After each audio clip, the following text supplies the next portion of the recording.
Good morning, everyone. Welcome. I hope you enjoyed the first day yesterday. And I know a lot of you have sent messages saying how much you learned already from day one. And I can assure you that today there's going to be even more learning because we have amazing professors from QUT sharing their work with us. But before we dive in, can you in the chat section put one word as to how you're feeling? Maybe also, what's the one thing that stood out from yesterday?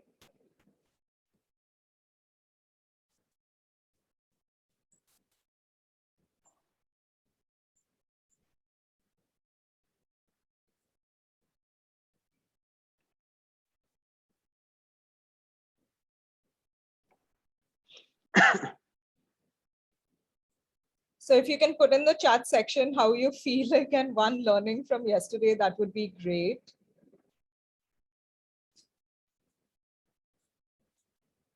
Okay, Varun says enthusiastic and Kushagra says faster teamwork required. Sure, but I also feel, we have to be a little patient with each other because we are living in this strange time where half the things that we do are online and half is in person, and it can get very confusing and overwhelming as well.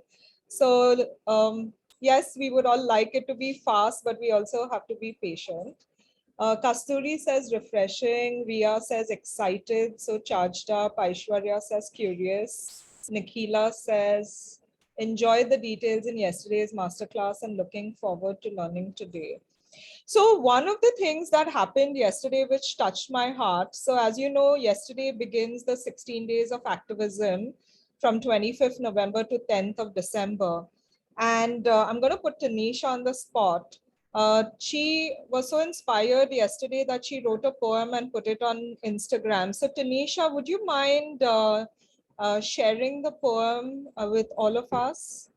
If you would Oh, like uh, say it out loud.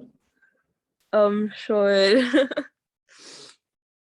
Just give me a second. Let me take it out. Okay. So, the poem is called "You Break You By," and it's actually for like related. It's a poem about domestic violence, specifically intimate partner violence. So, a vase so full of life and love to give, a vase in new home ready to adjust quick, a vase in utter domestic bliss, a vase covered in red love's kiss. The vase falls off, the vase cracks, the vase is knocked off, the vase breaks. The vase once so precious doesn't remain. The vase so precious, now vain. The vase so precious in utter domestic pain. The vase so precious, covered in red blood. The vase once filled with lilacs and blues. That same vase is now bruised. The vase broken, now pieced back together. The vase fights to become better. The vase has cracks that resemble battle scars, because a vase once broken cannot resemble the stars. A vase once broken resembles something far greater. It resembles the sun, which had to break once to form again. A vase once broken had birds painted on it. The vase now has the spirit of an angel and a phoenix in it. Thank you. Thank you, Tanisha. That was really, really moving and touching and filled with emotion. So thank you for being vulnerable and sharing with us. And it gave me further ideas on how we can do a whole anthology series on topics like this. But I'm sure you're going to enjoy today as well because we have Jackie, who is very creative. And of course, this whole design challenge is all about creativity. So I'm hoping that we can use all your talents. I know there's a Discord party happening later today, and I know there are musicians and poets and artists, and we would love all of that to reflect in your digital artifacts. We want to bring your whole selves to this challenge, and also, whilst taking the topic seriously, have a little bit of fun, enjoy each other's company, learn from each other, and really don't get stressed out. This is not meant to stress you out. It's meant to build a community of supporters in the long term. So I want to reiterate that this design challenge, yes, we are expecting digital artifacts at the end, and there will be 3 winning ideas picked up by the jury members, but most or all of your digital artifacts will be showcased at Kalaghoda in February. We will have time to work with you on fine-tuning it if necessary. You will have the opportunity to also intern with Red Dot Foundation or the Data Duck or even QUT if there are opportunities available, but surely with the Data Duck and with Red Dot Foundation. And yeah, once you go through any of our programs, you go into our alumni pool, and there are lots and lots of opportunities always available to you. So do not get stressed out. Once again, I'm just saying, do not get stressed out. Enjoy this journey together, make friends, learn from each other, keep an open mind, and have fun. So I'm not going to take up more time. I want to now introduce Professor Marcus Foth and Associate Professor Glenda Caldwell. Professor Marcus Foth is Professor of Urban Informatics in the QUT Design Lab, Creative Industries faculty at Queensland University of Technology, Brisbane, Australia. He is also an honorary professor in the School of Communication and Culture at Aarhus University, Denmark. His transdisciplinary work is at the international forefront of human-computer interaction, research and development with a focus on smart cities, community engagement, media architecture, internet studies, ubiquitous computing, and sustainability. I truly believe these are all 21st century life skills. And recently, I learned, not learned, but realized when somebody said it out loud that today the problems that we face are largely in part because most of the systems are based on 19th century thinking and 20th century institutions, which do not take into account 21st century problems. So I'm so glad Marcus is here. And we have Associate Professor Glenda Caldwell, who is part of the QUT Design Lab's Design Robotics and Digital Fabrication Research Program leader. Her research focuses on the effect technology has on the experience of the city, exploring how opportunities for social interaction can occur within the digital and physical layers of the urban environment, particularly in the areas of design, robotics, media architecture, community engagement, and placemaking. And they are going to lead a session on the right to the digital city revisited, from street level activism to amplifying planetary voices. Over to you, Marcus and Glenda. Thank you so much, Elsa, and everyone for joining us today. I've also put a spotlight there on Kavita we all know Kavita already, and Kavita has promised to say a couple of words as well. I haven't had the time to update the slides, so we're going to improvise towards the end and have a couple of websites that we're going to go through as well. So I shared my screen. Is this showing up okay? Yes, it's fine. Great. So what we're trying to do today, and hopefully it's going to be thought-provoking as well as inspiring for your design challenge and for the work ahead, is a bunch of projects and initiatives that we felt might be interesting to look at. So there isn't that much academic work per se. Hopefully it's not going to be too abstract or conceptual. It's actually quite concrete, pragmatic examples that we're going to go through. And some might not be immediately relevant perhaps to that context of safer cities, but we feel that sometimes it's useful to look at some other things and then take inspiration back into that design domain of safer cities. So that is the objective for today. And hopefully in the time that we've been given, we're able to get from street level activism to amplifying planetary voices, because that's quite a stretch in the kind of 40 minutes that we got. And I will explain that image that you're looking at as part of our tour, as part of our journey. But before we do, I'm going to go through the next set of slides just to set the scene a little bit. So here at QUT, we're in the Urban Informatics Research Group. That's how we started back in 2006. So we've been working in this kind of constellation for quite some time. And at that time, what really triggered us coming together as researchers, artists, and academics, and practitioners and designers was a moment in time when the internet wasn't just kind of over there in cyberspace. It was actually getting more and more integrated into everyday life. And it was also getting more and more integrated into cities, into place. So this distinction that we had, and I don't know whether you guys are old enough to remember, but I'm surely am, there used to be a separation of actually going online. We still use this term, you know, online, which is to be on the line, you dial up to the internet. And that's a bit of a historic legacy because we don't really do that anymore. But this was around the time that that was still the case. And now it's a much more integrated kind of approach.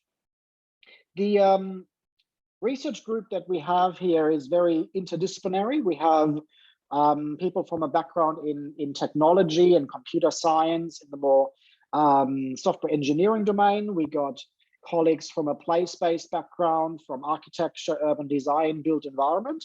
And we also have those from a humanities, social science, community background. And so we try and inform each other's approaches and also learn from each other's kind of theoretical frameworks, but also we are trying to create projects that have people from these different backgrounds all involved, and in order to have these collaborative teams that are very mixed.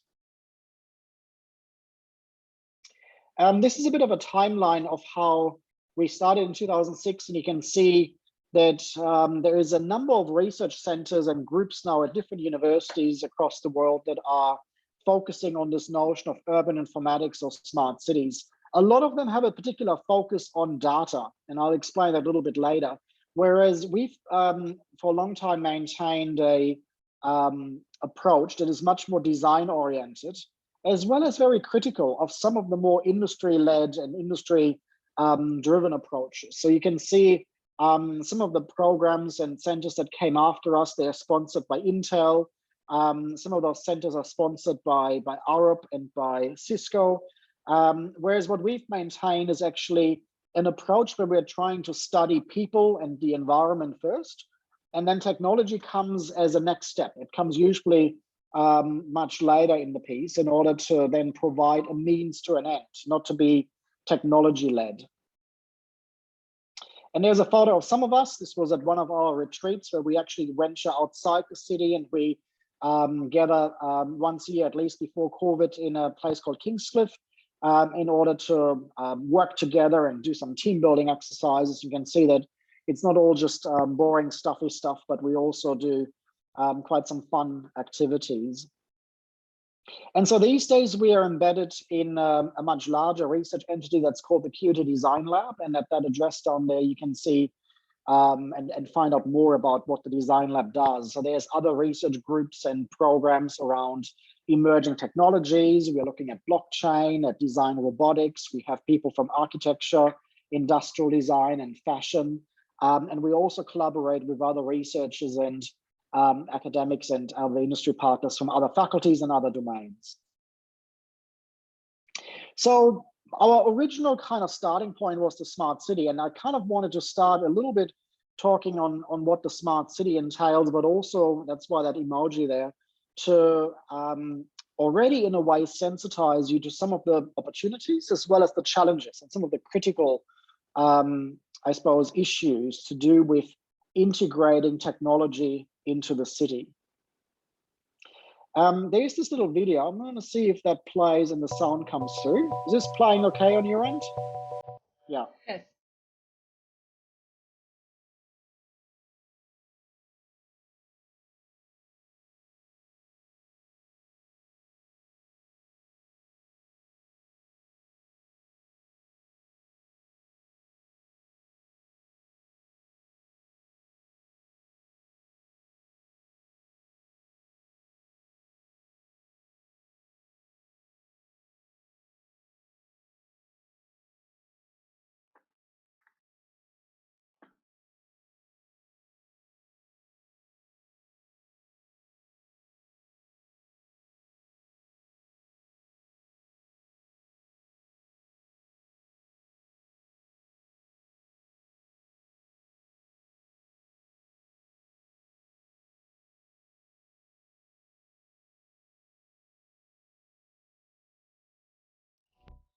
So this is a little snippet from a animation from colleagues at the MIT Sensible City Lab, and they've been working on the real-time city and big data analytics there at MIT, and they've also done collaborations with colleagues in Singapore and other places. What I find really fascinating about this little video, it looks like it's been, you know, taken from the International Space Station and just look down on planet Earth. And you see in a way how all these different cities, whilst they're all embedded in different countries and different cultures, but we've actually advanced to face one similar problem, in this case, mobility and transport, and this notion of rush hour traffic, that there is congestion at the same time, and this time zone, as it goes across the planet, it's triggering that kind of problem in all of these different countries. And so these colleagues that are coming much more from a big data analytics and technology perspective, they are actually applying very global kinds of lenses and points of views to try and solve that. So they are informed very much by data science and engineering, and they're trying to understand what can we do to optimize the city. So a lot of the time, the way that this term smart city gets translated, it's to try and fix problems. So there is a problem, congestion, so they're looking for solutions. And because they want to make money, they're trying to sell those solutions everywhere across the planet. And the bigger the market, the more easily they would be able to sell those products and make a profit. Now, while that might sound fascinating, that also comes with its own problems. And the problem that you see here is that we've now actually rendered all these cities the same. It doesn't matter whether you're in London or Mumbai or in Sydney or in Singapore. From this point of view, it looks like little dots, and these dots are pulsing, and it doesn't matter who's there. For them, it's just congested cities, and they all look the same, but they're not the same. So the kinds of global challenges that are replicated and that play out in all these different cities are around congestion and transport and mobility. There is a huge focus on accommodating population. So it's about housing, livability, urban habitat. There's also the crossover into the digital. So there is a lot of emphasis on analyzing the digital layers of the city, all the kinds of digital traces that we leave when we go and shop, when we use a bus, when we pay for the bus fare using a digital transport card, for instance. There is cameras that follow us. So there is a lot of digital traces that we leave in the city. So the physical and the digital, they're actually coming together, and it provides a lot of opportunities for these engineers and data scientists to make interferences and analysis about what happens in the city. So that can be useful in order to control the way that cities are governed. So it's about optimizing the kinds of services you might expect, whether it is dispatching of emergency responses, whether it is about utilities like water and energy, waste removal, waste management. I mentioned transport.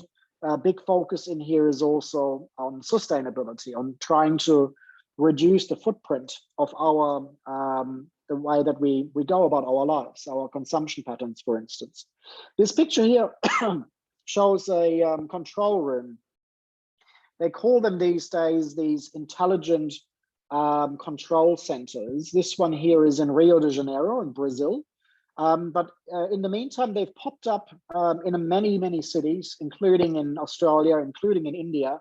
And there is a whole bunch of these operators sitting in front of big screens, and they are getting all these data streams fed to them in real time. You can see the big array of screens at the front as well. There's maps, there's graphs, there's number crunching happening. And so these people, in a way, take care of us. At least that's the message, that there is a whole bunch of analysis that happens, and it's to optimize and city operations, and it's to drive efficiencies to make the city run smoother, right? So it all sounds quite fascinating, but as I said, the one problem that I've already mentioned earlier is it's very high level. It's very helicopter style. People from above looking at what we are doing here on the ground. And it's also very generic. So these control centers don't necessarily distinguish very easily between individuals or social cultural differences or what happens on the street level, because they're very helicopter view, bird's eye view, top down. And so linking this a little bit now to this notion of building safer cities, the idea of safety and security is actually a huge focus of the smart city. But that usually gets translated also into this very top-down approach by installing thousands and thousands and thousands of these cameras. Sometimes you don't know whether it's actually someone is, watching the feed. Is it just recording it? Is someone really looking at the video footage that's been recorded? Oftentimes, and this is what you see here on the right side, it's not that a human is watching the video feed, but it's a computer. So the computer analyzes these images, the video, and so they can use recognition of number plates when it comes to traffic. They can also do facial recognition in order to recognize people and where they are going. So that is argued to be making cities safer. On the downside, though, there's also a risk that this level of control can exercise influence and oppression. Because if, for instance, those minority groups that the state or the governing rule doesn't want to move, then they can shut things down for them, or they can make their life really, really complicated. And we've seen those examples in China, where the Chinese government went after minority groups and they racially targeted them using smart city technology. So what is keeping some people safe is actually able to make other people very unsafe. So this leads us to a different section now in our presentation, where we want to show you a couple of examples of just very, very different ways of looking at the city. That isn't the top down, it's very much the bottom up approach, which is grassroots initiatives and examples. And my colleague Glenda Caldwell, who I'm going to hand over to, has developed a notion of middle out, which I hope Glenda will talk about. And the middle out concept is really interesting because it is a relationship building exercise to combine the potential of this infrastructure, but for the benefit of grassroots community. So you benefit in a way from both worlds. I hope I kind of summarize this, Glenda. Do you want to take over and I'll jump through the slides for you? Yeah, thank you. Can you hear me okay? Yep. My Siri is speaking back to me. I don't know what's going on. This is very strange. Anyway, thank you everyone. It's lovely to be here. And Marcus did a fantastic job of summarizing a lot of the urban informatics and the research group and research that's happening at QUT, and drawing from these ideas of looking at what's happening at the top and from the sort of top-down surveillance, and how these digital systems are informing the way that we live, the way that we work, that we play. And when I started working with Marcus many years now ago, Marcus was one of my PhD supervisors, and we started questioning, well, what is the role of people on the street and what is their experience, and how can we learn from their needs and be inspired by them and try to provide a voice for what they need in order to envision what the future of our cities should look like. So we turn to look at some of these bottom-up grassroots movements. One of those is graffiti. I think all of you would be very familiar with, different graffiti artists in your own cities. And, they tend to use the built environment as their canvas. And in most cities, I would say, the action or the act of, drawing or painting on buildings on the property of others is an illegal act. right? So it's very, it's something that has to happen incognito. Sometimes it can be dangerous reaching certain parts of the buildings. But these people are motivated in showing and demonstrating their ideas in, using their artwork to draw attention to certain issues. And, this one here is quite a beautiful piece where, the person is literally spraying over the history of thousands of years of our ancestors. It's quite a powerful piece. And that's Banksy, isn't it, Marcus? I gotta double check. I think it might be, yeah. Yeah, it looks like a Banksy. So you might be familiar with his work. He's a very well-renowned graffiti artist. And then we look at parkour. So parkour is the physical act of doing exercise, different kinds of exercise on the built environment. So again, this is it's a movement. It can be done individually or with groups of people.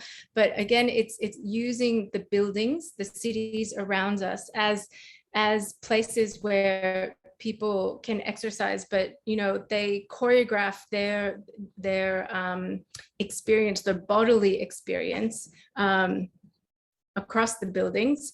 Often it's very dangerous. People are very physical, they're very athletic, but it's also a way of turning the buildings, the built environment into their own playgrounds. And by using their bodies to do this, they're also, I guess, pushing the limits of what's private, what's public, what's safe, what's dangerous. So it's a really exciting, but also quite interesting force, I think, that people are using in terms of parkour. If we go to the next one. So Parking Day is another movement. Some of you may have actually participated in Parking Day, but it's an opportunity for people to reclaim space in the city. So if you look at the far left image, you see, a typical city street that is, full of many cars and few people. And then what Parking Day was about was actually taking ownership of those parking spaces and creating some, adding some trees or some grass or some leisurely furniture so that people could actually appropriate that space.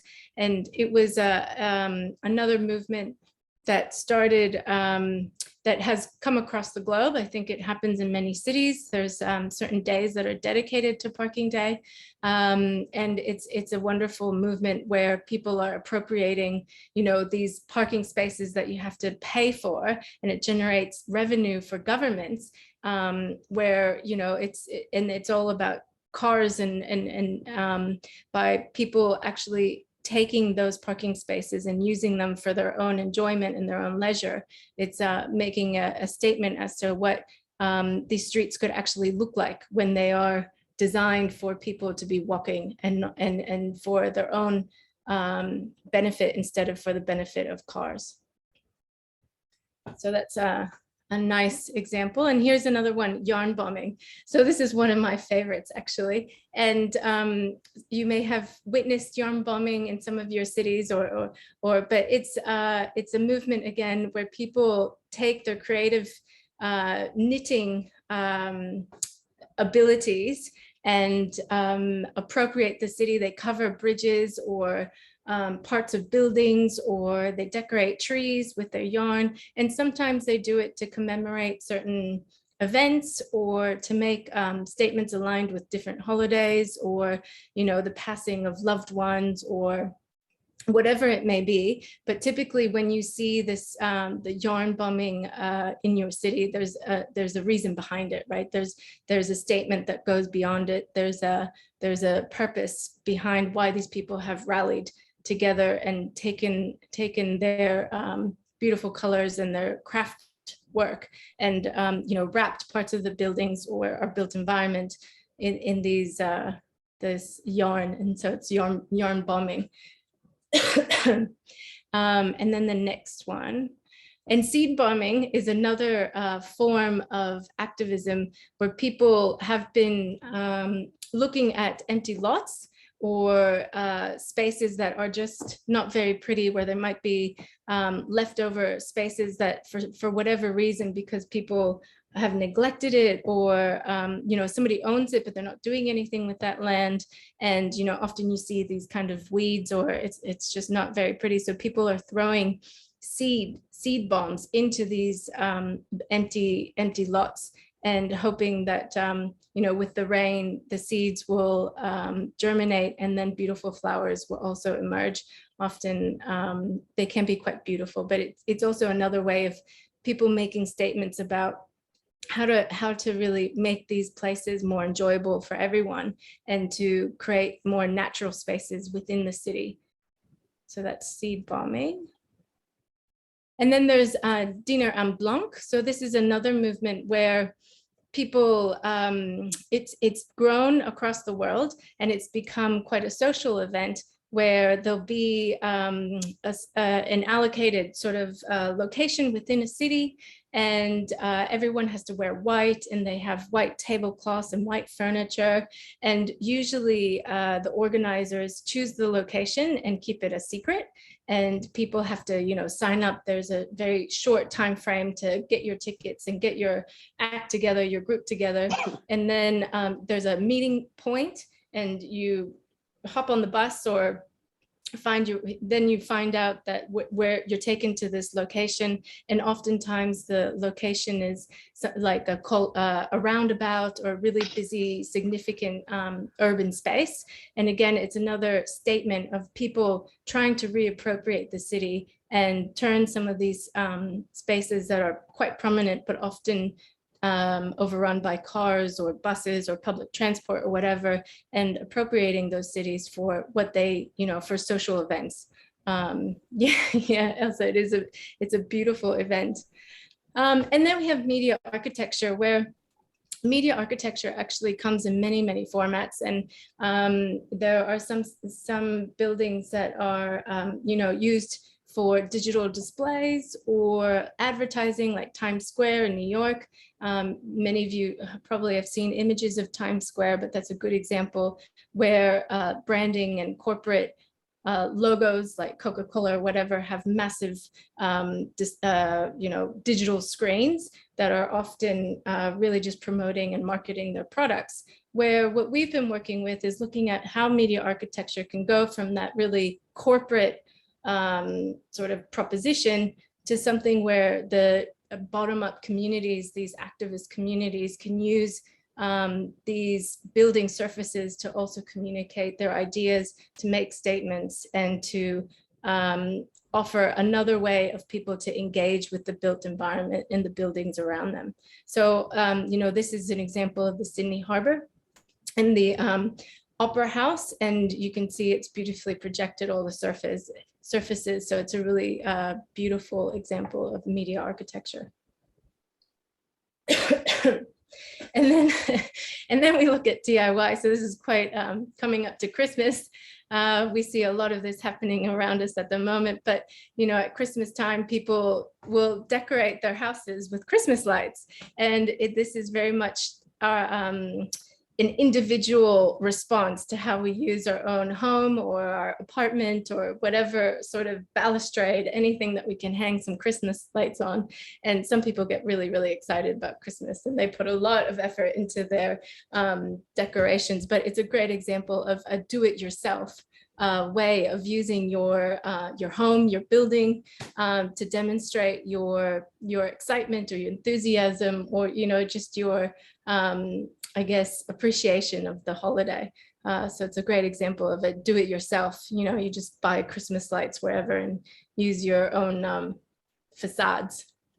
And then, so we looked at, as part of a project that we had within the Urban Informatics group, and also this became part of my PhD and working with Marcus and many other of our colleagues here at QUT, we looked at these movements, these activist groups, and we're really inspired by this bottom-up approach. And so we designed a pop-up temporary portable structure that was digitally fabricated in our workshop at QUT, and it was designed by our team. And we looked at how we could integrate different physical and digital media into this booth. And the purpose of the booth was really to take it to different parts of the city and provide a mechanism for people to share their ideas, their concerns, and their visions for what they wanted Brisbane to look like in the future. And through this pop-up booth, or the Insta booth is what we called it, it actually provided a platform for us to really consider what community engagement needed to do and what it could look like. So we embedded different digital technologies like photo sharing, interactive screens, but we also had, we had QR codes that would take us to an online platform. But we also combined that with different ways that people could write messages. They could draw pictures. It was projected. So it was a really fun, engaging project that we all worked together. So we had these this display where people would leave messages on Twitter and through this SMS, and it would pop up on the screen, and that would be projected as well. This is one where people would write messages but also draw pictures. And what was great about it was that people would use it to learn from one another. They would often comment on other people's messages. They would really engage with all the content, and it was really a great project. So this was our response to what media architecture could look like for looking at what the future of Brisbane could be. And we used it in lots of different locations around actually Southeast Queensland, informed the policy for women in Brisbane, and a lot of issues around safety were also raised. So domestic violence and safety, and people were really concerned about what that meant for the Office for Women here at Queensland. So they use that as a community engagement device to gather people's thoughts on that. So it was a really good example. And as a result of looking at these bottom-up movements and something like the Insta booth, we realized that actually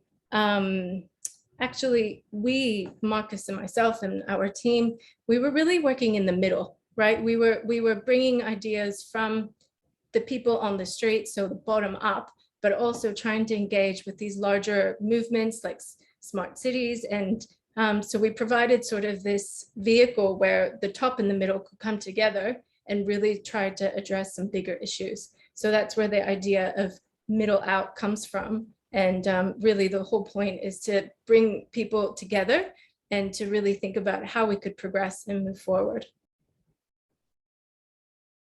So I think that's, there you go. Yeah, I might take over with this one, but in the meantime, Glenda, maybe if you want to find that middle out paper and put the link. I actually forgot to put the link into the slide, but maybe you just put it into the chat.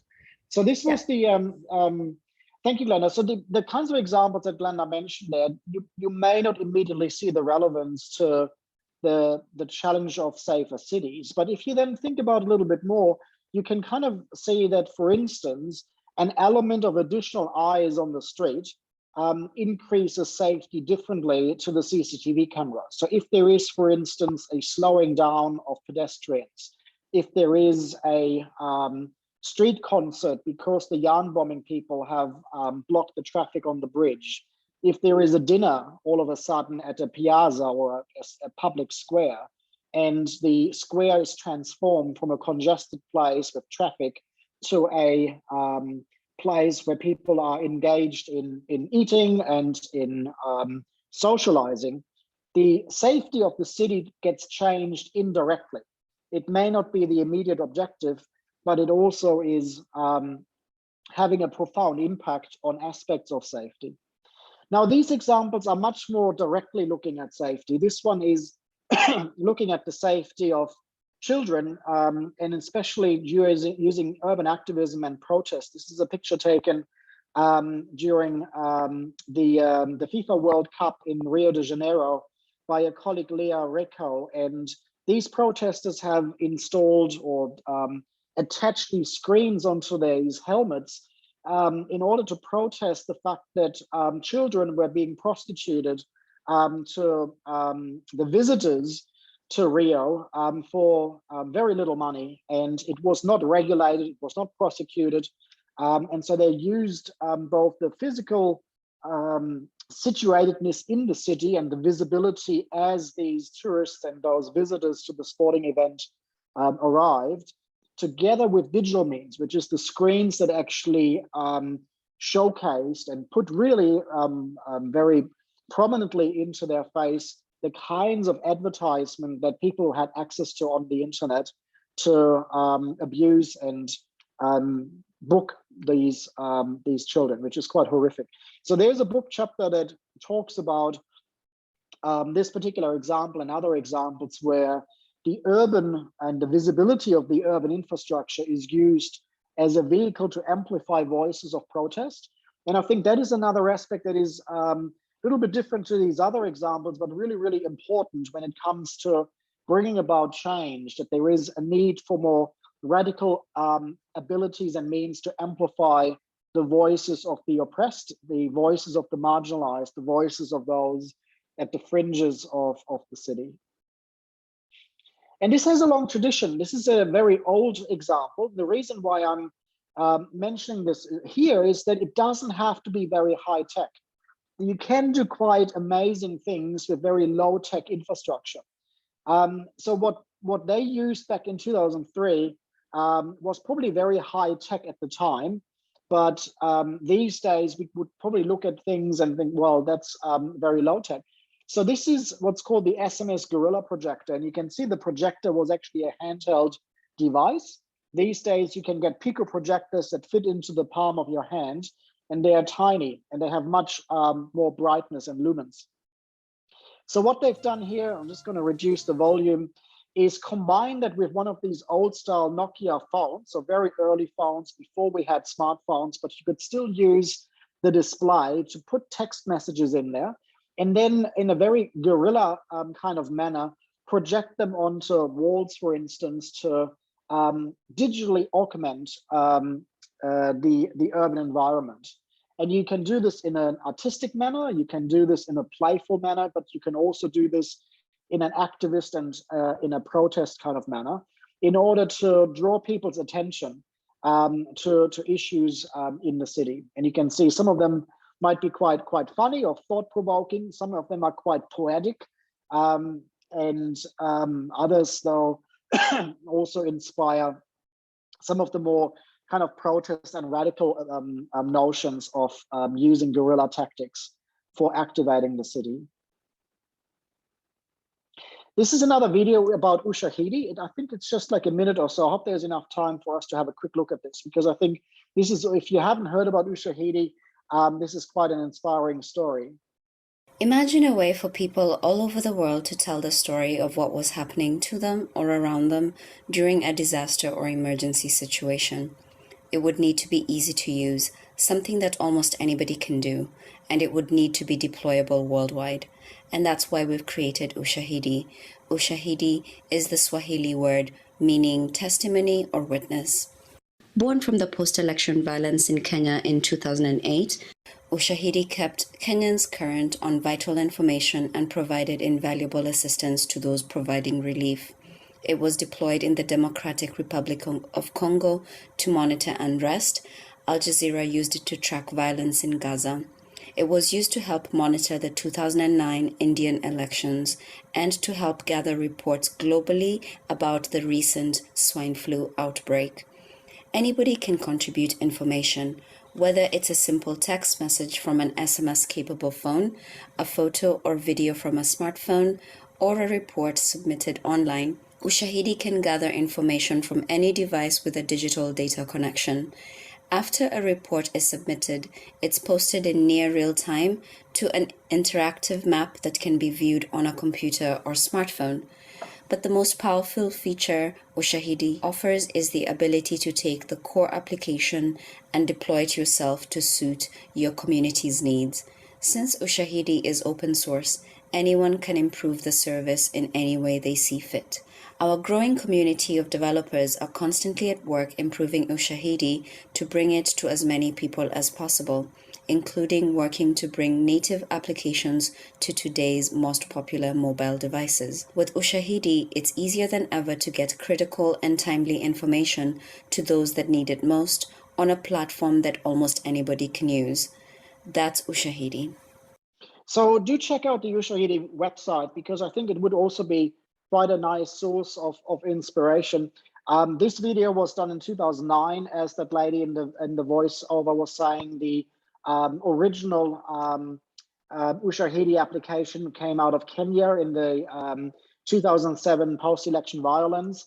But fast forward to today, Ushahidi has actually evolved to a much more sophisticated platform that provides the kind of peer-to-peer network for these kinds of for this kind of content to be shared, to be logged, to be documented in a place-based context. So it is kind of very similar to the safety security aspects that we heard earlier, but it's again much more grassroots. So rather than relying on having governments install CCTV cameras, this is using the cameras of your own phones. So it's the kind of what we call surveillance, the surveillance from below.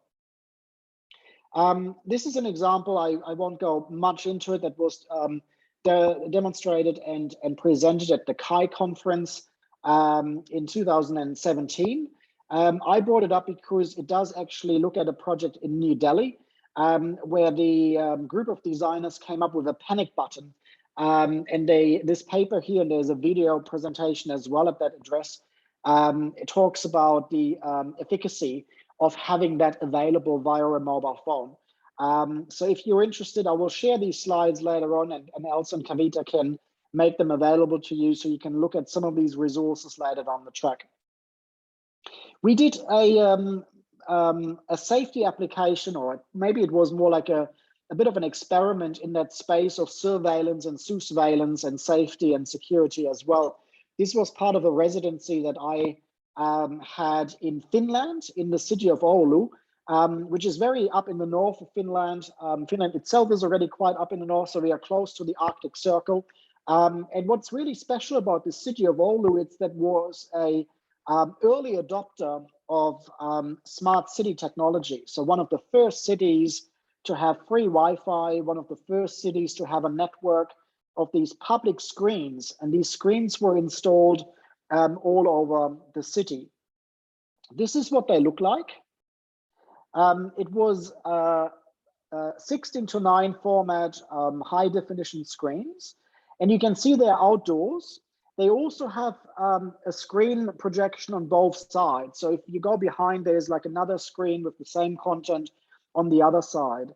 And what usually would happen is that these screens were used just to display advertisement or city-based information. So you'd go up there, there were a couple of applications that were about tourist applications, wayfinding, that kind of stuff. So when I took up this residency, I had this idea of doing something that was quite different and maybe unusual. And so we tapped into the camera feed of each of these screens. So at the top of the screen, there is a little camera that usually would be used to look at the person who's standing in front of the screen and is interacting. And so in our application that we called the UB Opticon, we tapped into all the different feeds all across the city, and we projected it onto all the other screens. So it looks like you are looking at the city control room, you know, the control room that I showed you earlier. What we try to do is turn that inside out so that the control room isn't just tucked away in some, you know, hidden and secret location. It's actually available to everyone. So you can see here on this particular screen, you can look at the market square, you can look at the library, you can look at outside the swimming pool and other kinds of locations where there is these screens installed. What we've also done is you were able to use your phone to lease screen time. So you can use your phone's camera to then broadcast the video that you were recording onto all of these different screens. So it was like a mechanism to broadcast video footage onto all other kinds of screens in order to have different perspectives but also additional pairs of eyes onto all these different places. And it was really interesting to see how people started to use it in a very playful manner. So people realized that they were actually looking into this panopticon of all sorts of perspectives, and they started to use hand gestures and signals to try and talk to each other. So there was no audio, they couldn't talk to each other normally, but they were trying to do little performances, or they were trying to wave at each other and use hand signals to interact with each other. So it was interesting how it actually brought the city together in this very different kind of way. The last bit that I want to leave you with is this notion of the planetary kind of scale, the planetary voices. And so this is really just something that we might want to ponder on as we maybe have some time for discussion. But there is these entities that we have put in place in very, in the different countries that govern how cities work, how regions work, and how the entire nation works. And it's usually some sort of parliament where different representatives come together. And I just want to contrast this with the way that people themselves on the street express their views, express their voices, and they also use increasingly digital means to amplify those voices. You might have heard about the Arab Spring that happened by now nearly a decade ago. You've heard about the umbrella movement in Hong Kong. And so the city is really crucial as this kind of physical interface between these notions of power, the institutional powers at the top, the street level power at the bottom. And designers' orientation, we believe, needs to be much more oriented towards improving that kind of relationship, rather than to just produce another app on your phone for service provision or for consumerism. What we are increasingly interested in is how we can improve the relationship between democratic forms of representation and then more forms of democratic governance that is based on integrity. Some of these examples I mentioned, including the one from Rio, have been written up as chapters in this book that we published a couple of years ago called The Citizen's Right to the Digital City, which talks about urban interfaces, activism, and placemaking. And so there is many more examples in there that you might find of interest. So do have a look at the table of contents for this book, and there is a version available at this ePrints URL from our university. So with that, I'm going to hand over to Kavita in the hope that there is some time for Kavita to be able to maybe show you a couple of the examples from India as well. Yeah, I'll very quickly go through some examples that are sitting in our backyard in India. So I guess I just want to take you back to the city of Mangalore, and that's a town that my parents come from and I have lived in as well. And many of you might be aware of this incident that in January 2009, a few women in a pub in Mangalore were actually almost beaten up by this political party out there called the Ram Sena. They were beaten up and they were molested, and it became news all over the country. And it was pretty unheard of for something like this to actually happen in Mangalore. South India tends to pride itself with being very liberal. So when this happened, it sent a lot, quite a number of shockwaves through the city and around the country. And in response to that was actually the Pink Chaddi campaign that came about. And Chaddi means underwear in Hindi. And basically the Pink Chaddi campaign was, was started off to oppose this particular right-wing response that was coming in from the, the Ram Sena party. And it was run by a consortium of women. And they were called the Consortium of Pub-Going, Loose and Forward Women. And basically, there were also men who joined this team. And they came up with a lot of media and graphics surrounding this, and they took over the internet, and they had like blog posts and things like that. But what was really interesting about this campaign was that they were just not digital. They were also very on the ground. And what you had to do as part of the campaign was that every Valentine's Day, you could, all the women were invited to actually look through their cupboard and look for a pink chaddi, which pink underwear that they could actually send to this party in order to educate them about the situation or about, as a response to the violence that, the daily violence that women are kind of facing in India. And the second thing you could do as someone who sent this was actually take a photograph of the package and send it over to this team who was behind the campaign, and they would put it up on social media. So they had this very on the ground campaign as well as this digital campaign, which was quite interesting. Around the same time, you also had, and this was something that I saw Elsa write about, the Fearless Collective that came about. Around the same time, they came up with this whole art collective. They started, if I remember correctly, they started out with digital posters first, and then they went on to actually doing murals on walls. And they took over, they have done quite a lot of murals all over India, and they're also doing it out in Pakistan and other countries as far as I know. Another project that is quite interesting is the Blank Noise project. And I think it's quite, I think they do a lot of interventions that are quite similar to what Safe City does. What was very interesting about Blank Noise is that it was started by a student in Bangalore, the city of Bangalore, in August 2003, and it was it was a response to street harassment.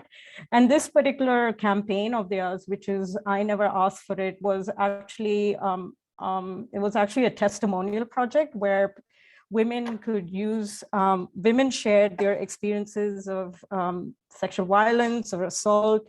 And what they did was they actually have a video where you see this photograph of the dress that they were wearing when the incident happened. And they would actually talk around the incident with the video being focused on this particular dress. So this was one kind of digital response to kind of campaign, but they also have not just a digital response, they also have an on the ground response where they run a lot of campaigns where this is just one example from Blank Noise, but they do a lot of other work where, for example, where women are in public spaces and they are standing around and they're staring out at men, for example, to make them uncomfortable in the same way that men catcall women and make them really uncomfortable and make them feel unsafe. And I thought it might be really interesting to share this little 5-minute video about Blank Noise. Oh, I don't know if I shared the sound, so I'll just share the sound.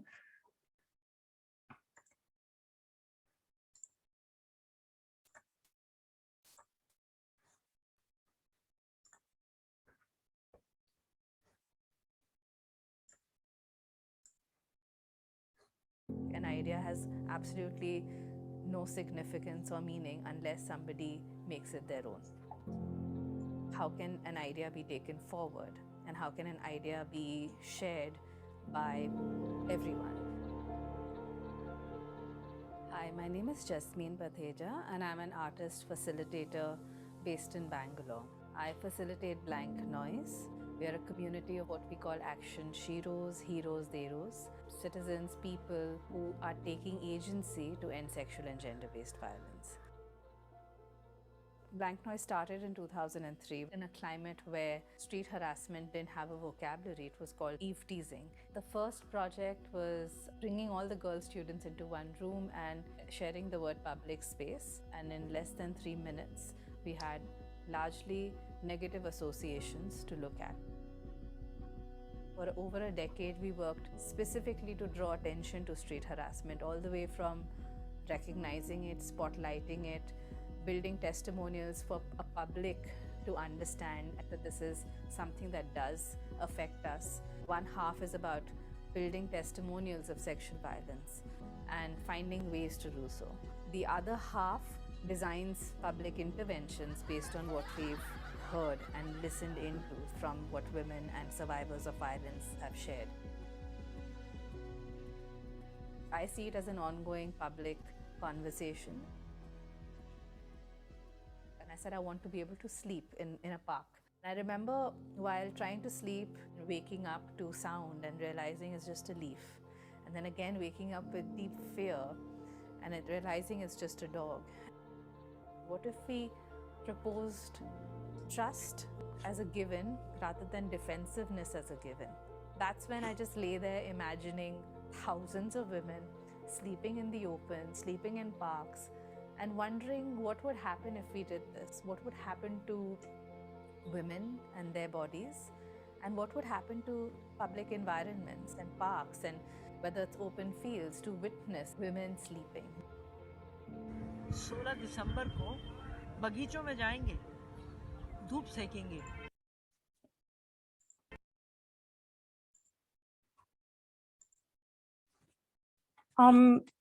Yeah, I think you can look up Blank Noise and check out the kind of work that they do. But I'm just going to continue on just in the interest of time.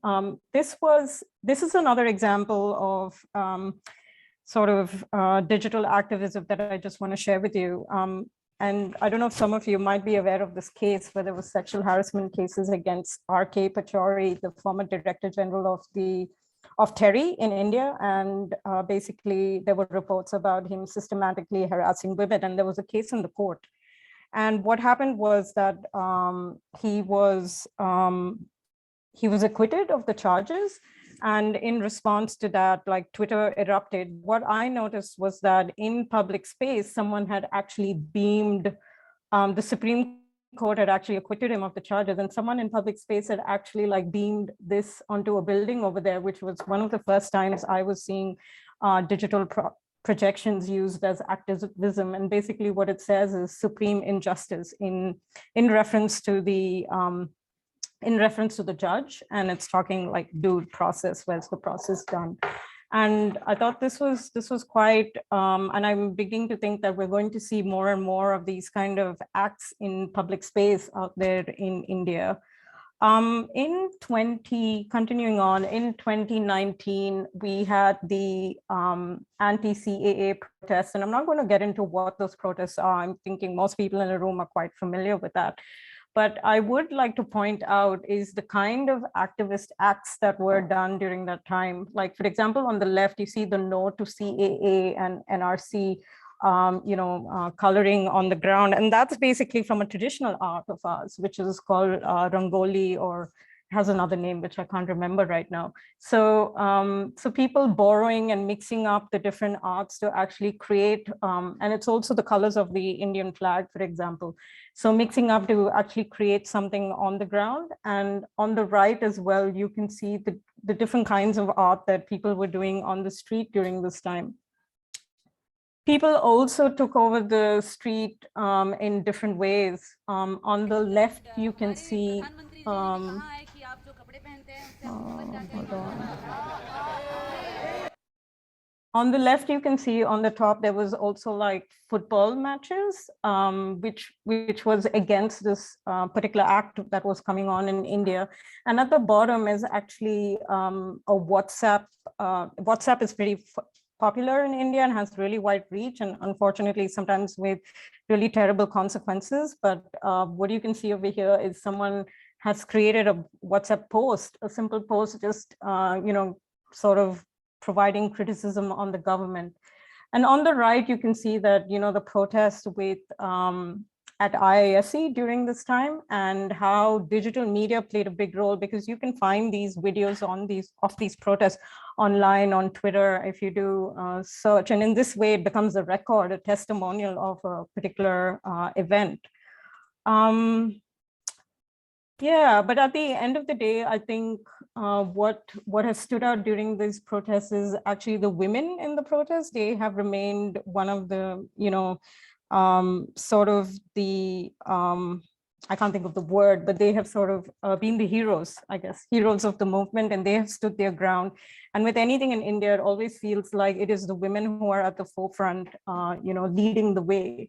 And I think this is quite an inspirational one about the anti-CCA protests.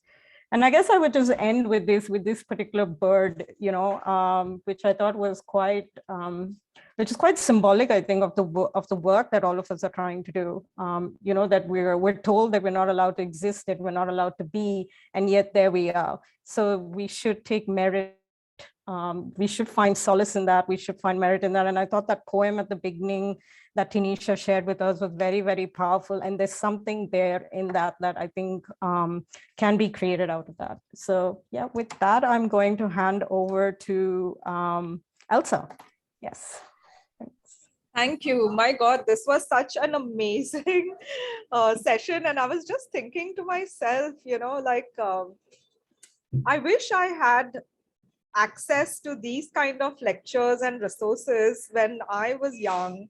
Maybe I would have changed my field of study, but it's never too late. And I'm really, really, I would say inspired is not the right word, but I'm like kind of provoked into thinking deeper about this topic. And of course, the role of technology. And we live in a world where internet shutdowns, and India is one of the biggest offenders of it. Their governments are just shutting down the internet, but there are so many more creative ways that you can still protest, still build community, still pass your message on.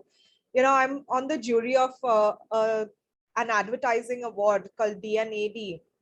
And, when the Kashmir internet shutdown happened, people use the apples. Kashmir is famous for apples. So the apple sellers, they have a little label on each apple, right?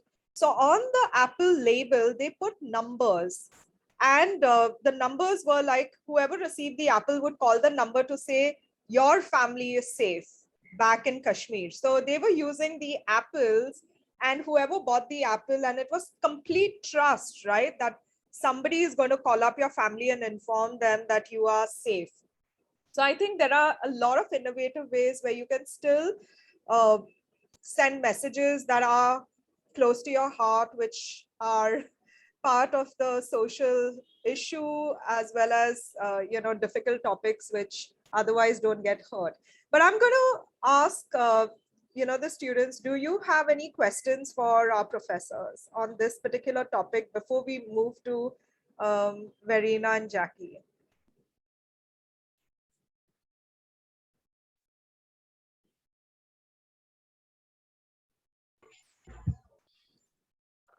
Hi, I'm Aishwarya, and this is basically not a question, but this is something which I want to thank for, because it was more of a creative elements by which we can create a movement, activism kind of things through media architecture. And even though, like, we were getting more of collaborative ideas and how to move forward for that, even though it can be through simple means, like just Kavita showed the last one was really missing the bird, which is blocked by the signages. And so, I mean, the thoughts or the thinking which is put towards it is great, even though that depicts something small, but to create a huge impact. So that was something which amazed me to the most. And there are efforts in that, when it comes to media architecture, how in the Sydney Opera House, everything, like there is a huge collaborative idea working behind this, but at the same time there is something that which we more can do of it. So it was more of a great input from which we all get out of this. So thanks for that. Thank you. Anybody else wants to share?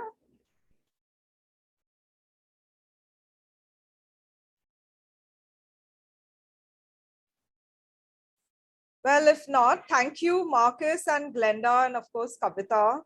And yeah. Thank you all. That was great. Thank you.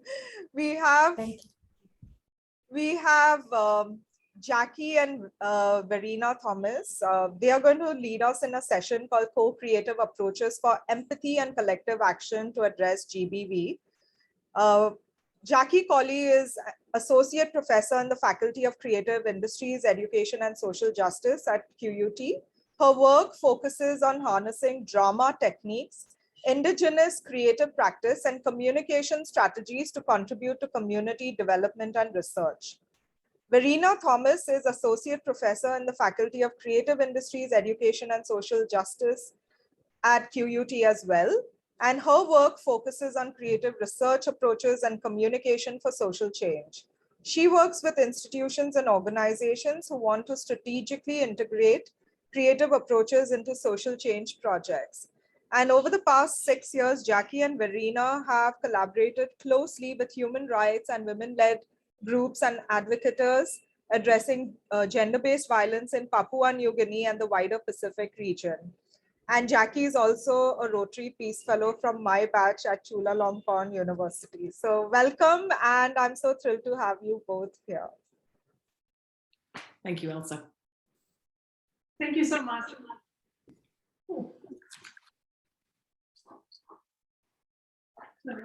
Sorry, we're in the same room.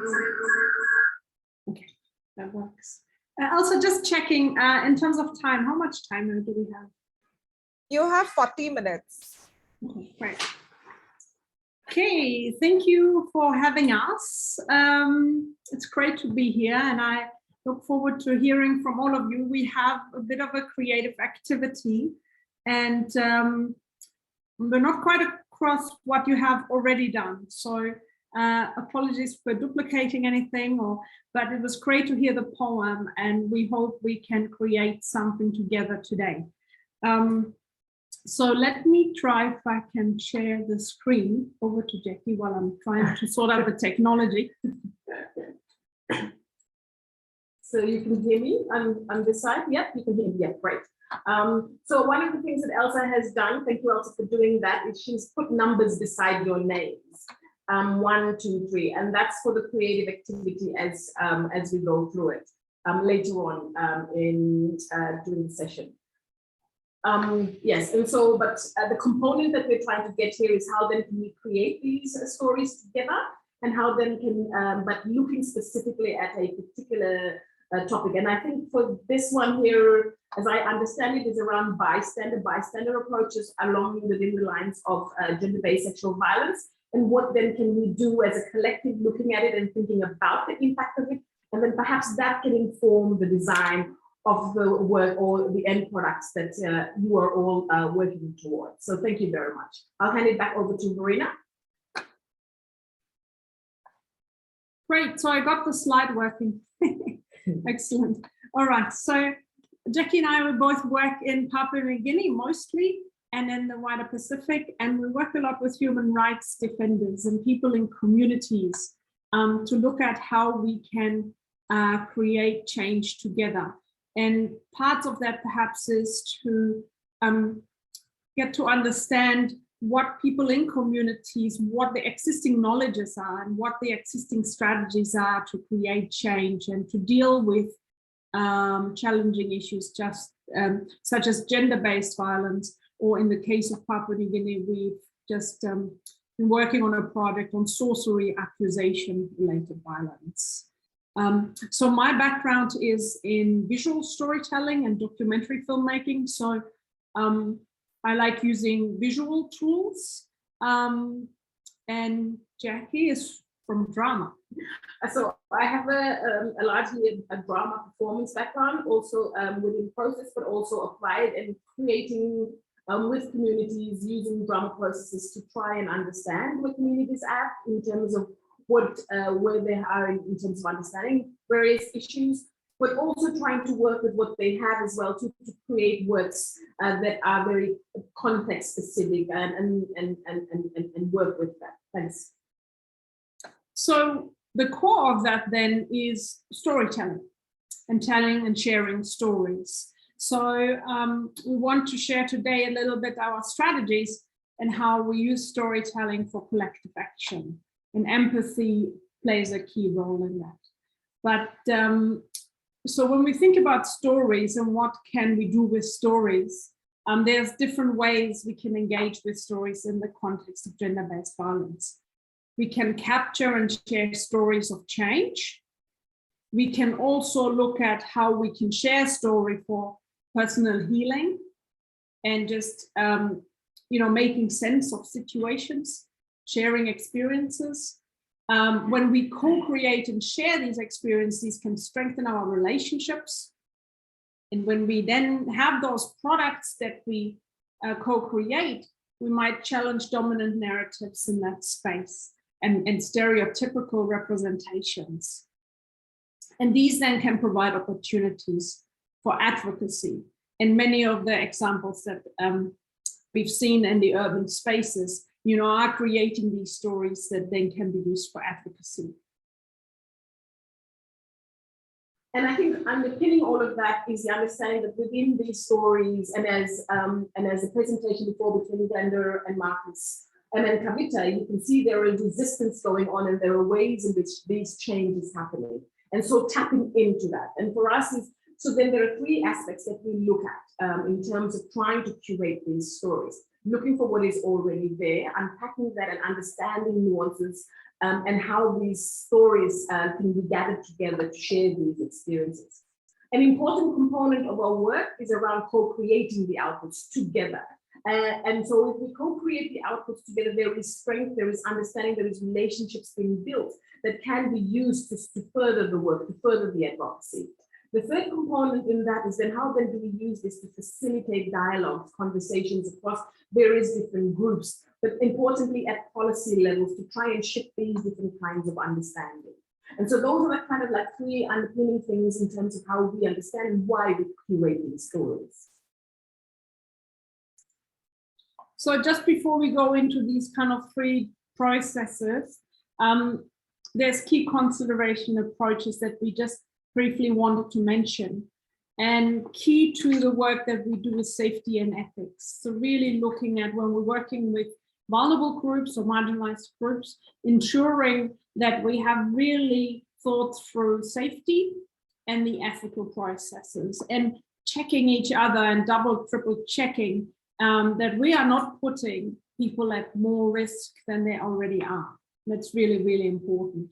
So one of the ways we think through that is through a relational and reciprocal approach, always making sure we focus our work on building relationships and strengthening relationships, and always knowing what the benefit of the work will be to everyone who's participating, and how we are giving and taking and understanding that reciprocity.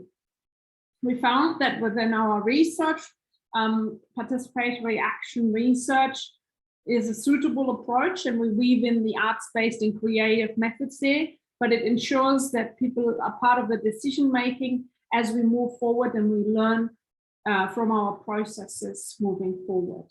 And then in this space, we found that our partnerships with community-based organizations have been really key, because they're the ones on the ground that are creating the change, that are providing support services to people, and can maintain the network and support that participants in any way might require. So we've really focused on strengthening our partnerships at community level. So some of the activities that we use to unpack nuances. So there's always complexity within a particular space. And one of the things that Marcus talked about was the helicopter. And we try to get underneath that because everybody in every place is different. So we try to understand context and worldviews. And these creative approaches help us to unpack these contexts and these worldviews, because it is in tapping into them that we can try and create or generate change or work with the flow of what is already there.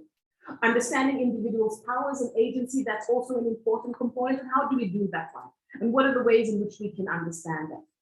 Creating a safe space for participants is always very crucial. And in the space of GBV and in the space of sexual violence, in the space of sources-related violence, there are always repercussions around that one, and people get re-traumatized. How then do we create a safe space for participants? Then sometimes there is important knowledge that people are not necessarily aware of, and we use creative activities to explore tacit knowledge, to bring that out. And then the strength is in collecting and harnessing these collective knowledges and building that trust, because it is in that trust that we can build momentum and further the work that we try to do. And these take a long time to do that. But the creative approaches and the arts-based approaches are processes that can allow us to find these ones in a way that there is a little bit of safety that we can have. And one of the activities around that is what we're going to be doing later on in this exercise. So once we've kind of done some work within the group and understanding those nuances and context and the collective knowledge, we often get together and we've built a trust. So we see great benefit also in sharing the personal experiences and personal stories. So it's about having created a space where people feel comfortable sharing their personal experiences and then working through these personal stories to co-create products. There could be digital stories or a photo exhibition or videos that then can be used as advocacy products. And the idea is here that these personal stories can generate empathy, that audiences can feel for others when they view these stories. And in that sense, I don't know, we're trying to bridge this idea, and there's a great moment when people individually get to share their own stories, but there's also a solidarity that happens because people then, we've worked with groups that already know each other and are advocates, but we've also worked with groups who then heard their own stories for the first time, that then can develop this solidarity and a joint call for action out of their stories. Key to that is that it doesn't, sharing personal stories doesn't mean that you have to put your name and face out there. There are creative tools that we use to keep people anonymous and to safeguard their space. So that might be, we might be using other voices, voice actors, but it's their story. We might be using photographs where they're not in the photographs, but they use metaphors to share. They might create poems. So there's various ways to create, to co-create materials, and some want to be out there and to be seen, and others just want to have their story out there. So we facilitate that process. And then at some point, you want to also make sure that policies are impacted by these artifacts, creative works.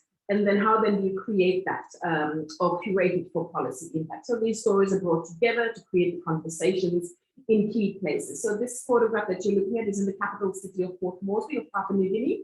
And it is bringing together different groups of stakeholders and key people. And it was around the gender-based policy and how then for the films that we had produced with the community participants out on the front there, and what can they think about solutions that were homegrown, because we always had imported solutions and then tried to fit it into the country.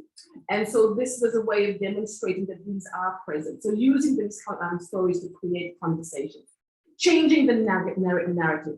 Oftentimes it's about the deficit model and never the strength-based approaches. And where that it becomes overwhelming, where the issues are so depressing, you think that the narratives are always one of not going to change. And so we try to change it and create some positive ways in how to think about things, even in the midst of all of the issues. Valuing local solutions and acknowledging that these people hold knowledge that can actually be beneficial to the work. And these can contribute to advocacy and creating the change that is needed. And these works are over periods of time and never, and there's often periods of challenges, but they're always reflective and then always moving forward and then over a long period of time. Great, so this is a little bit about our processes and the thinking behind what we do, but it's really different when you describe it and when you actually do it. So we wanted to do a couple of activities to see how you can go through a process and understand how we use the creative tools to think about our collective knowledge and how we create collective action. So I'm just gonna jump on and off.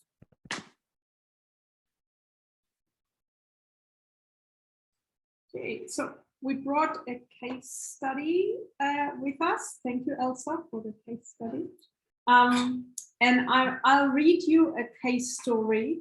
And then afterwards, I would really like you to participate via chat.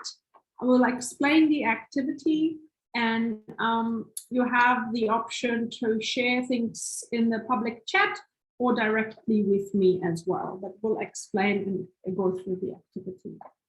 So let's read the case study. Mera is a college student. Every day she travels by train from home to college and back.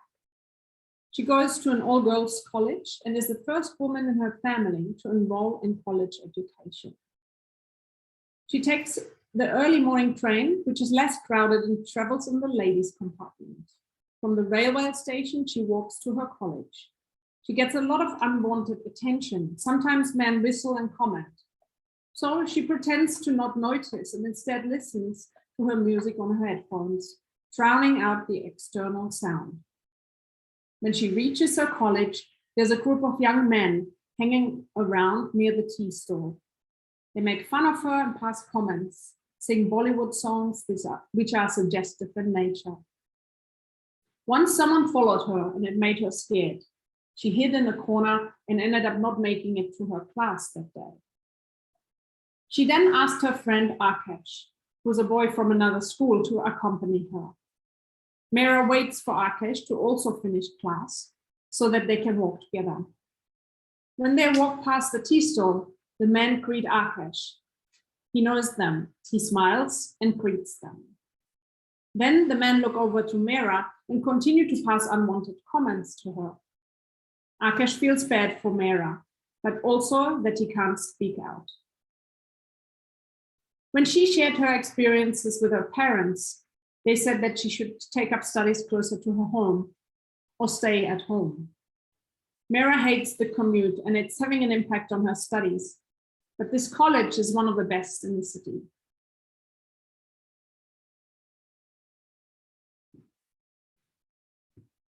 So I would like you to just think for a moment about Mera's story. Can I just check my controls?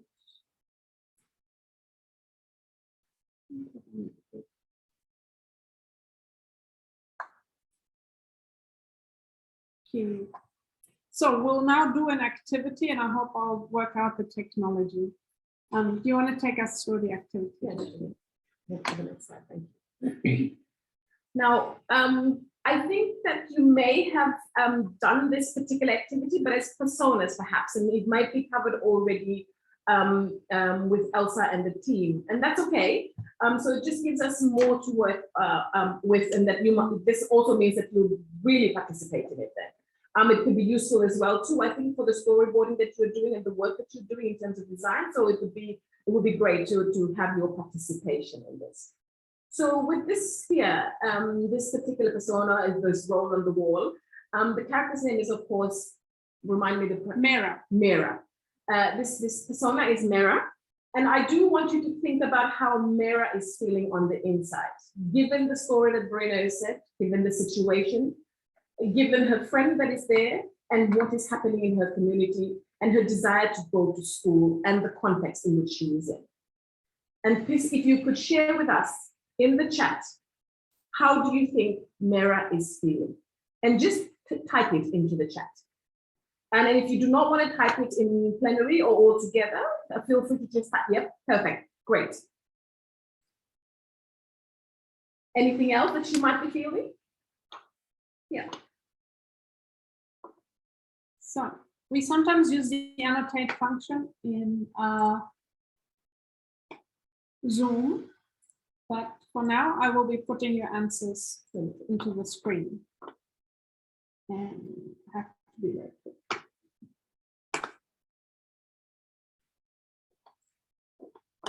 Yeah. Are there other things that she's feeling, or what are some of the sentences that she might have that she might say? Yeah, absolutely. Yeah. She might be saying things, like her thoughts.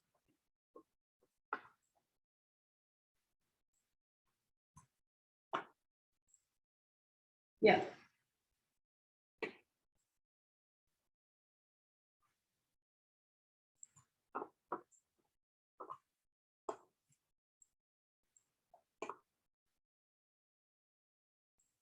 Right.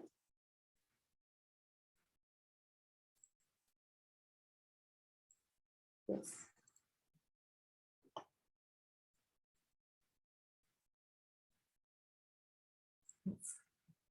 I'm a bit slower than you. Yes, you are. But give me some time, I'll get there. Yeah.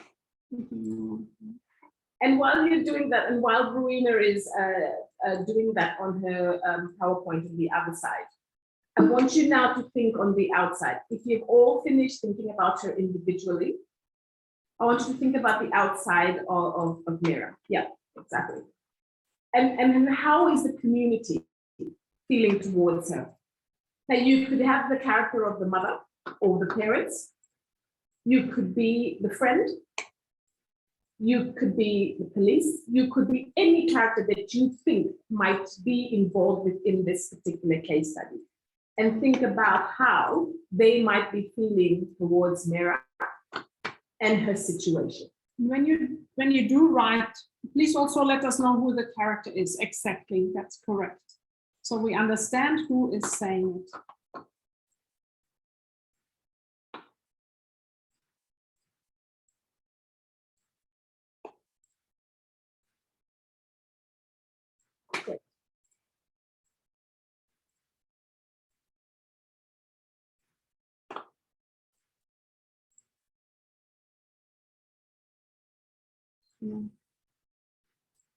Good. Are there others that would like to contribute as well? So I can see parents worried. Akash, I want to help, but I don't know how. Boys at a tea stall, we want to get to know Mera. Why does she have to give up college?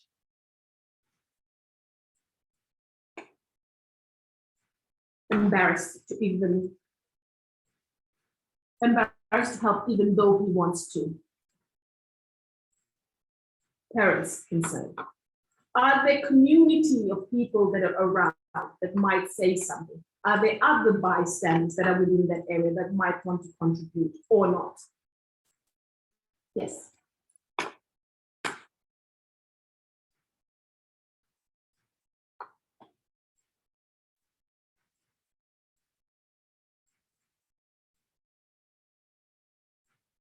And for, great, yeah, community is usually ignored and great. And for the students that are there, you might have probably heard about some of the things that might be said necessarily. You might want to share that as well. Yeah, great. Beg your pardon? People might want to say something. That's right. And if you do get tired of typing and you want for me to hear your beautiful voice, feel free to unmute and say and share. Also, when you're looking at all these comments, what comes to mind? If you have any thoughts, feel free to share.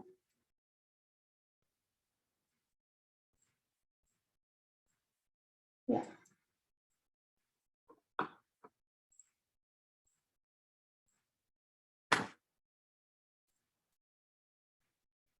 And as we're looking through all that is happening around Mera's community, we can almost feel the pressure that this character is going through.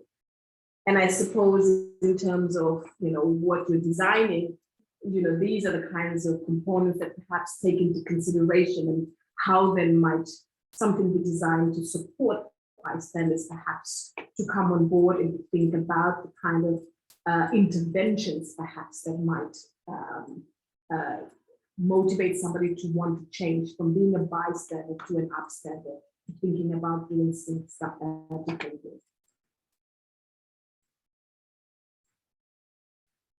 And while Verena is moving the head, which she shouldn't, please feel free to just read each other's comments, both on the outside and on the inside, and then just take that in.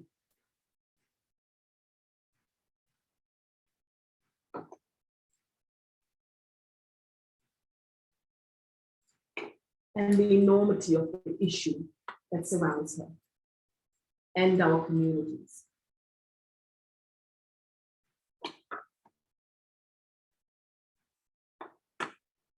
So this is part of the process that we talked about before, which is around thinking about the nuances, yeah? So we're thinking about the various perspectives that exist in the community, that exist for people going through these challenges, and how then we could work with those to think about what we can create, co-create, how can we design solutions. We have to have an awareness of the different components and people, in context. And some of the things that are being written now, one of this is the professors, she should just ignore and focus on study. And perhaps that comes out as well too, because you might not be thinking that a young person should do it, or that they should just ignore it and continue on, or nothing can change from it. And one of the things that Kavita was sharing was how people were, stories that we talked about is people were actually trying to create it, and women were at the forefront of creating those changes. And we want people to understand that. But I think importantly is that this is the impact that it has on an individual and the enormity of it, and that it cannot be ignored, and what are the ways in which we can help others to understand it. But also on the outside, we can see the complexity of reasoning of people around that, and why people might not stand up to do something about it, and why people will say, forget it, or why people will say, well, move on, ignore it, or the dilemmas that her friend is having right now in not doing something about it. And then the question we might ask ourselves then after this is, what then might be the reason why somebody could stand up and do something? Because perhaps it just takes one person to do that, even though the circumstances might not be the most safe for them to do it, but they still feel the courage to do that. And how can they do that? And so, as you can see, it's very populated. And thank you very much for the generosity of the group in terms of sharing this from the outside and the diversity of it, but also on the inside and what Mera is feeling. Thank you. And of course, this is being recorded, but very happy to, since I've put the energy into moving all your bits everywhere, to share this also for you as your own part of your own research, and what you're developing. So there's one more which I'll put in, and then we'll move on to our next activity, which will build on this activity. So this is the phase where we are thinking about the context and the various perspectives. And the next phase will be where we co-create. So I'll take you to the next process. So we would like to invite you to write a collective poem, and everyone is invited to join in. And it's very important that this is an absolute safe space. You can contribute a word, a line, and we're not asking you then more than a line. And no one needs to know that it came from you, but if you want to share it publicly, that's also an option. So we have given you numbers at the end of your names, 1, 2, or 3. I'll explain what that means in a minute. We'll ask you to use the chat function as you have to contribute a word or maximum 1 line, either in the chat or directly to me. I'd like you to indicate your group number when you make the contribution. I probably see your number, so that this is the first time we're adding the number to the name, so that is an excellent way of doing it. So you might not even need to do that because I can see the number. So, and if you want to speak it, that's okay too. And you can raise your hand and we can unmute you. So it's exciting. This is an exciting activity because no one knows where it takes us. So I ask you to trust us that we can create something fantastic together. And I can already see how you've contributed all your thoughts to this initial activity. So our poem, those who have the number 1, I want you to think about how Mera experiences barriers and challenges. The poem is Mera's poem, and she's writing from her perspective, so you would be writing from her perspective. And so this is the first group. And again, it can be 1 word, it can be a line. For example, it's raining today, or the storm is coming, the clouds are dark. I'm just giving you some examples. We want to see some metaphors, ideas, anything that comes to mind. You can do it in your language. I won't probably understand it, but whatever you feel comfortable with, So those with number 1 are expressing barriers, challenge, pain, and all that. Those with the number 2, I want you to think about experiencing or making a change. What is Mera thinking to create change? Or maybe she has made a change. What are in her thoughts? How does she feel that there's change coming? And the third group, those in number 3, please express a hope for the future. Could be a metaphor, it could be a word, a line, anything. So we'll try this as a little activity if you're all okay to go for it, and we'll see where it takes us. And so please feel free to share your word or line in the chat. And if you don't want everyone to see it, then just send it to me. I'm compiling, as I did before, in the background, these lines. And at the end of our session, we will read out our collective poem. I hope you're all in. Jackie, you want to start? Yep. Yep. And is it clear, the instructions? Yes, just checking if instructions are clear. All clear. And I know this is going to be fun because I've been in your workshop on this before. So please, everyone, do participate, okay? Lovely. Okay. And know that this is from Mera's perspective, and it's all based on the story that we have shared and the character that we have developed. You know of her challenges, you know of her hopes for change and her dreams. Nice. And while we do that, I will give you a bit of time, and then usually we have our question and answer time in between, so I get time to compile your answers. But let's give you a few minutes.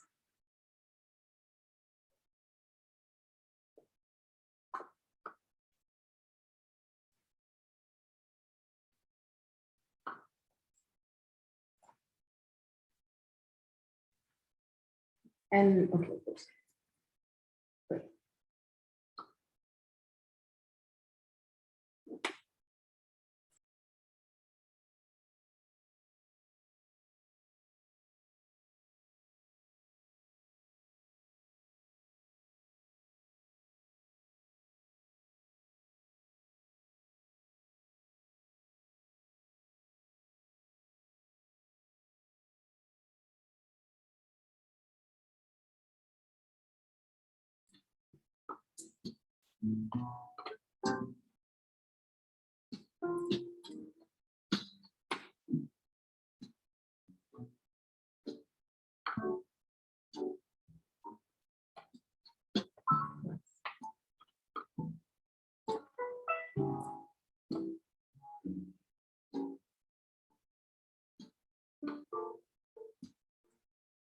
Yes, beautiful. Beautiful. Yeah.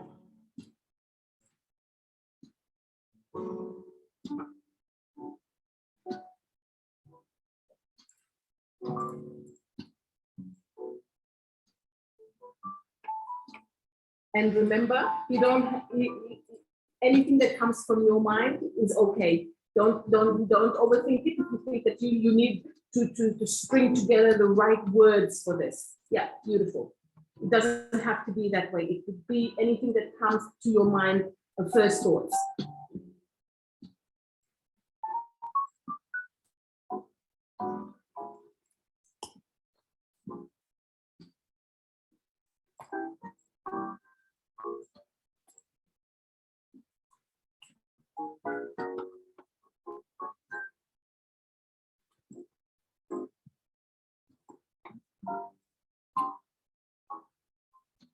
Lovely.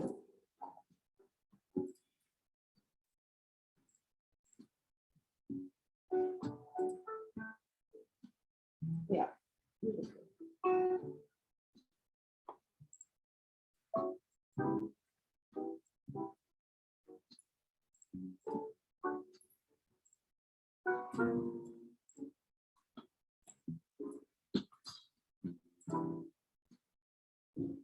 Yes.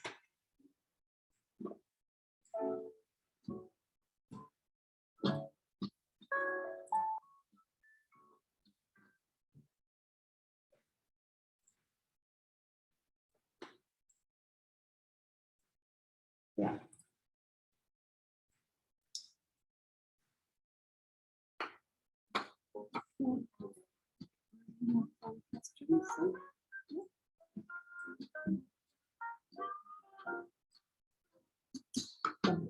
And feel free to keep populating this space. And while Verena is curating this process and pulling it in together offline, I would imagine. Yes, yeah. Why don't we facilitate kind of questions or what you would like to learn more about, or some things that maybe have gone through the presentation and you would like to know more about? Or Elsa, is there anything that you would like to share with the group while Verena is taking maybe about 5 or 10 minutes to pull that together? We could then have a discussion around anything or questions that might come up and that the participants would like to learn more about.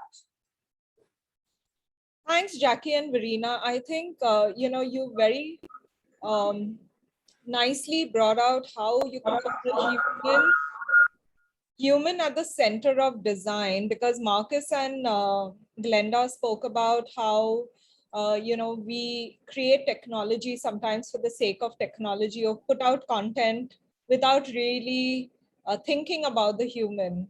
And you can have a bigger impact if you really put the human at the center. And that's the reason why we have this design challenge. And as homework, they're doing personas. So this was a great exercise for that. And I'm sure once we hear on this co-created poem, they'll understand also how the persona helps you think about the solution. So thanks for that. But anyone would like to ask a question? We have a couple of minutes whilst Verena is putting the poem together. Pressure is on you. Yes. Ria, I'm going to put you on the spot. Hi.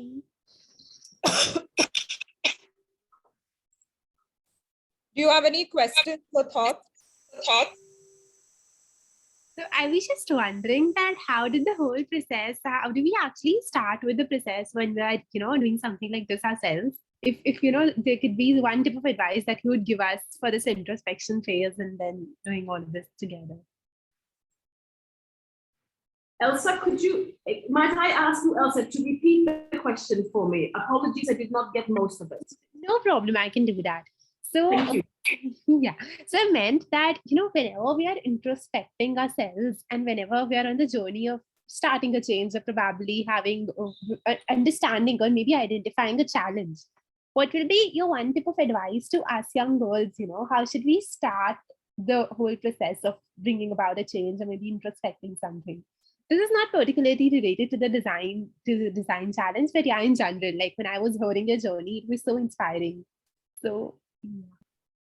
And if I'm understanding this correctly, is how then do you as young people think about creating the change as young women, and that it's not necessarily related to the design challenge, but just as females? Am I correct in that, Priya?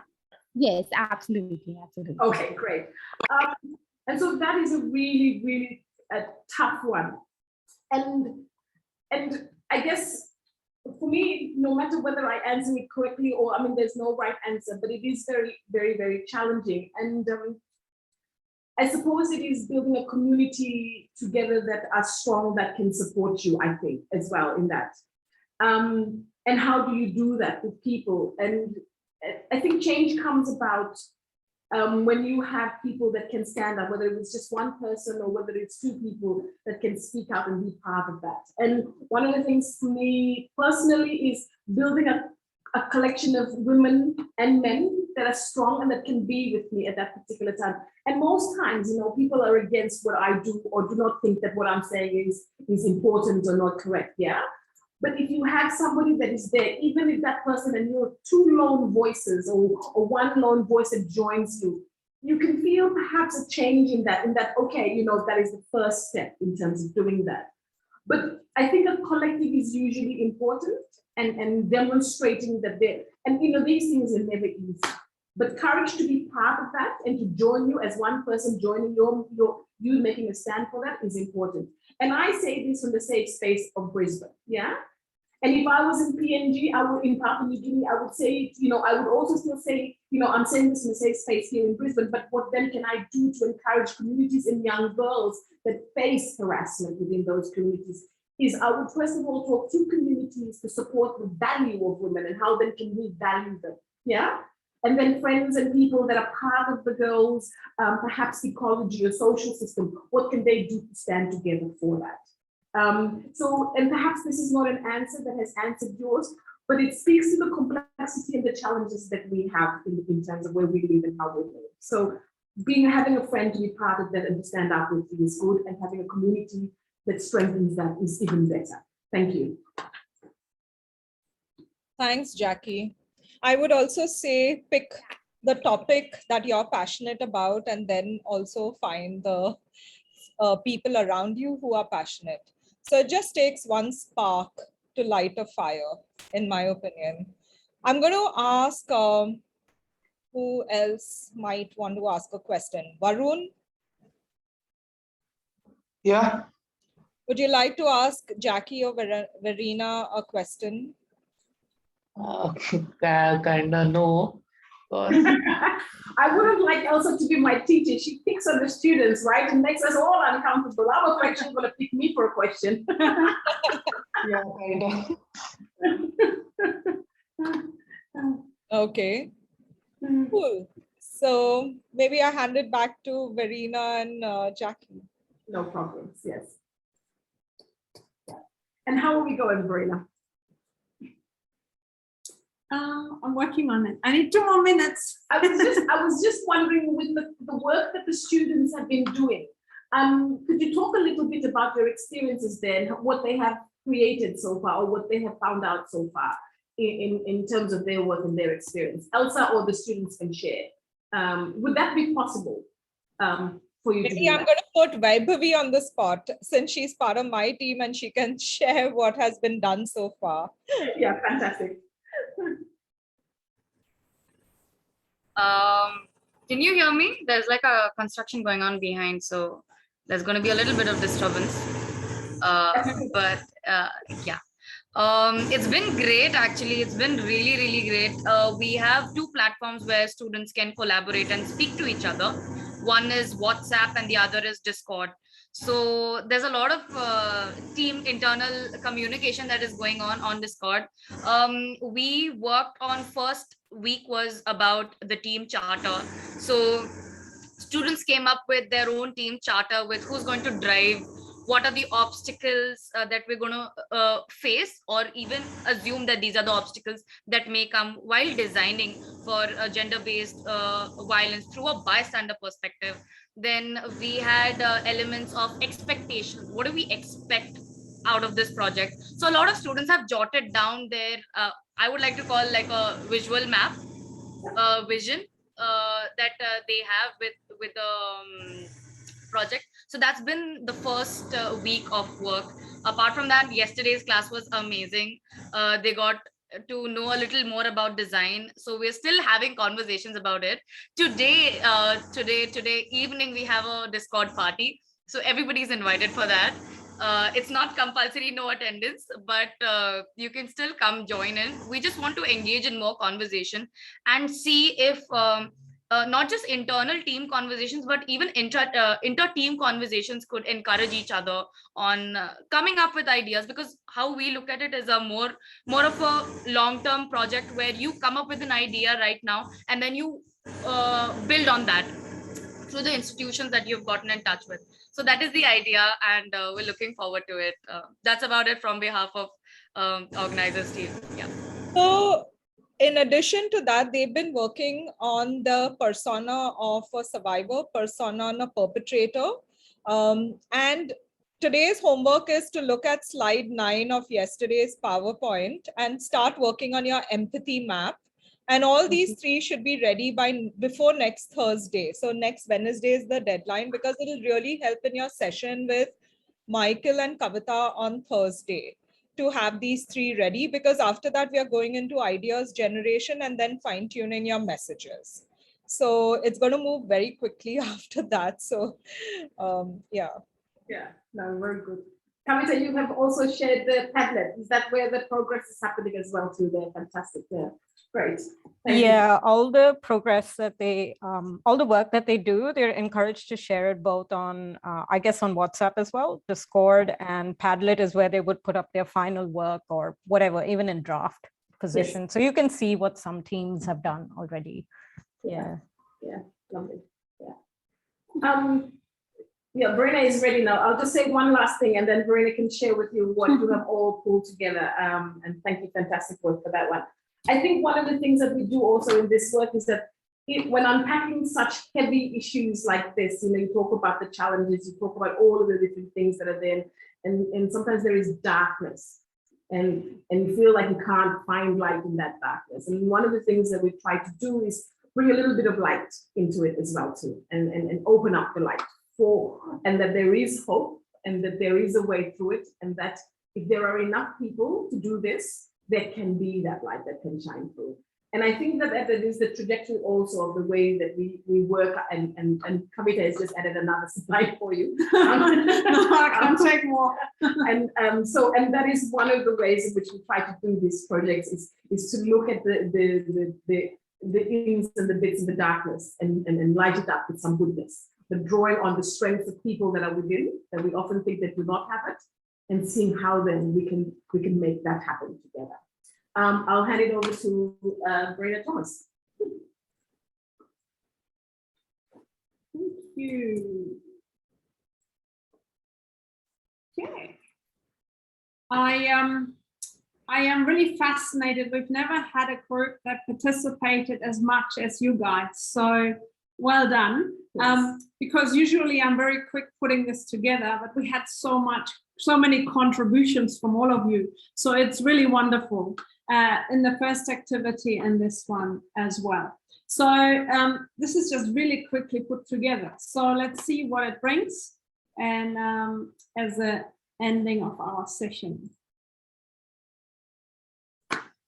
So I'll try and make it bigger. Okay, your poem. I will read it for you for the first time. I am Mera. Why must I compromise? Stop staring, stop objectifying me. Akash, why? Why do you stand by? I don't feel safe traveling alone. Why me? You there, you stand and see me. I'm a daughter. You have a daughter. I have feelings. I'm upset and helpless. I'm being confined for who I am. Why me? No more. Hope. I need a sign. I want change. I need change. Nothing is going to stop me. I want to study. I love my college. I wish I could fight. I will speak up. I am ambitious. I will speak up. I will do something. I will stand against it in any case. The change is me. My study can be my voice, my instrument for change. I won't give up. I will rise. Change begins with me. I won't care what others are saying. I am my mother's daughter. I will speak up. Speak up, all those around. I will stop all this and pave my own way.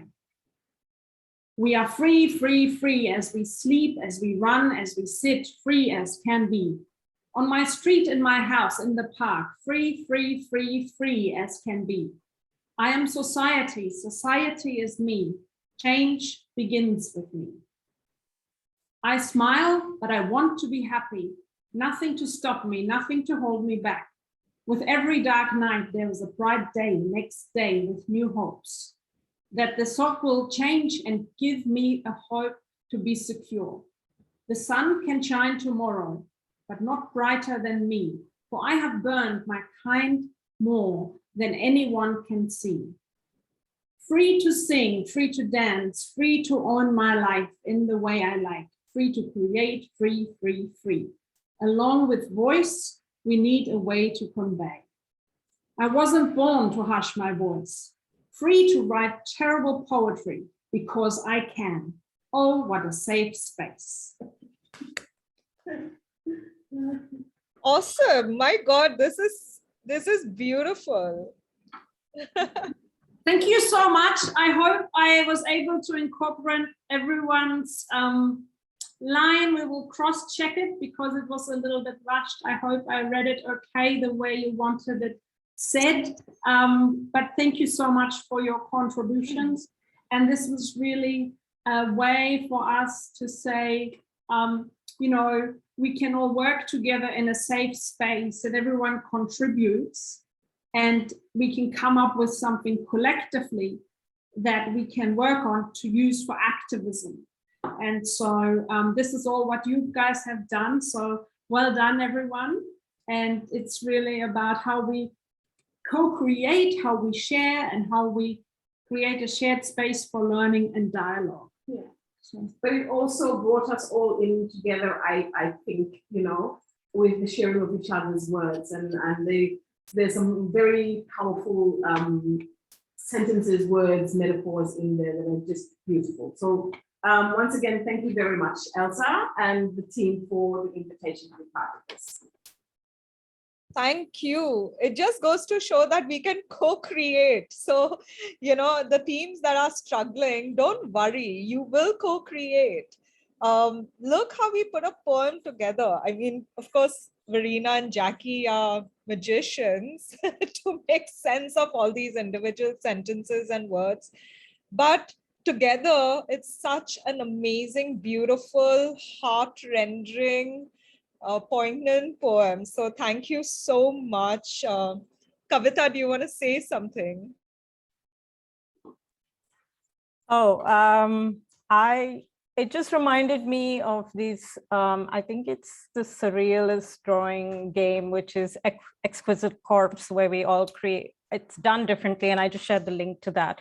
But it's been a really, it's been a really great session, and yeah, it's been a really great session. Thank you so much. This poem just reminded me of this little game called Exquisite Corpse that's done by the surrealist art movement. So I've just shared the link to that. Might be of interest to some of the students out here. Yeah, participants, students out here. Yeah, it's been great. Thank you so much. Sorry, I'm rambling. I was just put on the spot as usual. So you must know that if you're with me online, you're going to be put on the spot. So be ready. So Alia, are you still around? Do you want to share anything? Alia is not around from the consulate, but she was there for most of the time, and I really wanted her to, you know, see this, because this is amazing, and hopefully we can bring more sessions like these to our Indian youth and Indian NGOs as well. So thank you. I hope everyone enjoyed this session. Vaibhavi, please put all these resources on the Discord and other groups so that everyone can see that we can co-create. And yeah, have a wonderful weekend. And we have a tweet chat at 9 p.m. if you are interested in participating. This is part of our 16 days of activism efforts. So the Safe City app, Vaibhavi will put it on all the groups. So thank you, and see you on Thursday. Thank you, Elsa. Thank you, everybody. Thank you, everyone. Thank you so much. Thank you so much. Bye. For a lovely session. Bye. Thank you all. Thank you. Bye. Thank you. Thank you.